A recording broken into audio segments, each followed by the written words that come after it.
One of the things that people ask me all the damn time is, will you come up with an audition song for me? I wouldn't even ask somebody to pick out a donut for me. And granted, I do take donuts very seriously, but the idea that somebody would be able to assess my vocal strengths and weaknesses and know exactly what tessitura is best for my unique voice and know my life experience and my emotional journey well enough to know what lyrics are going to hit and what is not. Have I had people make recommendations that ended up in my audition book? Of course, dead ass. But those came from people who were thinking about other roles that they'd seen me play with success and said, this reminded me of when you did X. Or they know my personality and they'll say, this is kind of like you and I can see you singing this song. And so that's where you need to start. So take a look at your resume. Take a look at the types of roles that you like to play. So whether it's things that you've already played or your bucket list of roles. And then start with that as your jumping off point, your initial jumping off point, because those are probably the kinds of roles that you're going to be auditioning for. For me, one of my iconic roles that I would play over and over again is the witch from Into the Woods. So I'm going to start with a simple Google search. I'm going to look up what are great audition songs for Into the Woods witch. So when I do that, I'm going to come up with all kinds of things.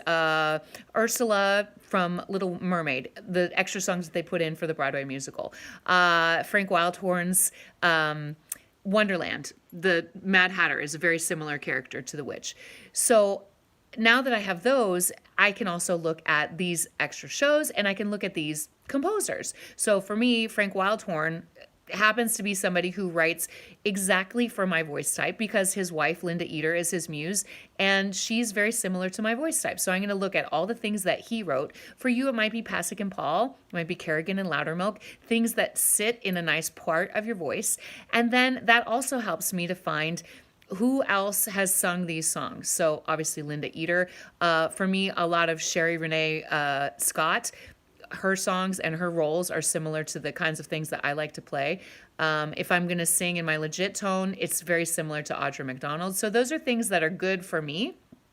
For you, you just need to go through and look at some of the people that have sung the songs that you like to sing.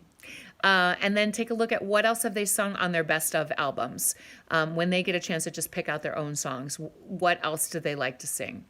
And then I'm going to look at voice type. So it tends to be mezzo-soprano or mezzo-soprano belter for me.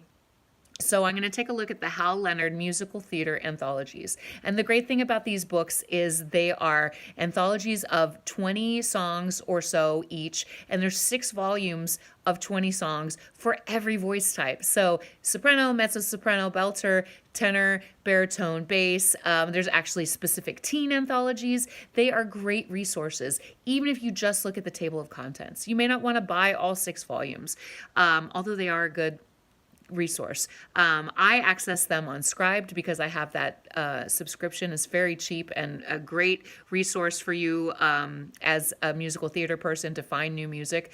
But if that's too much for you, go take a look on Amazon. You can take a look right at the table of contents and get access to all those songs. Once you know those songs, then you have a whole second set of shows that you're going to take a look at. So for me, mezzo-soprano belter, in those anthologies, there were a ton of songs from Wild Party, and not just one particular role, but several of the roles appeared in those best of anthologies. So yeah, I'm going to listen to the whole album of Wild Party and see what else hits for me, what else has lyrics that I love. I'm not asking you to go listen to every brand new ridiculous musical that shows up on Broadway. Nobody's got time to listen to SpongeBob the musical. Nobody. But if you know what your jumping off points are in terms of some of the singers that you like, some of the shows that you like, and some of the albums that you like, you're going to do your homework on your off season, by which I mean not 4 days before your audition, so you're going to pull something together, but months ahead, while you're building your book, you're going to start listening to albums on Spotify or on YouTube or however you can access it, whatever your subscription life is, you're going to start looking at sheet music. And there's a wealth of free sheet music out there. There's a great resource Inscribed, and you can buy just about anything on musicnotes.com.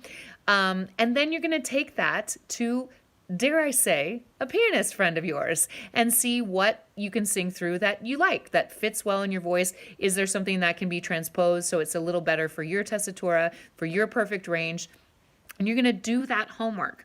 And then you're going to take all the things that fit for your character type and your voice type, and you're going to fill in the blanks in your audition book. Contemporary ballad, contemporary uptempo, golden age ballad, golden age uptempo.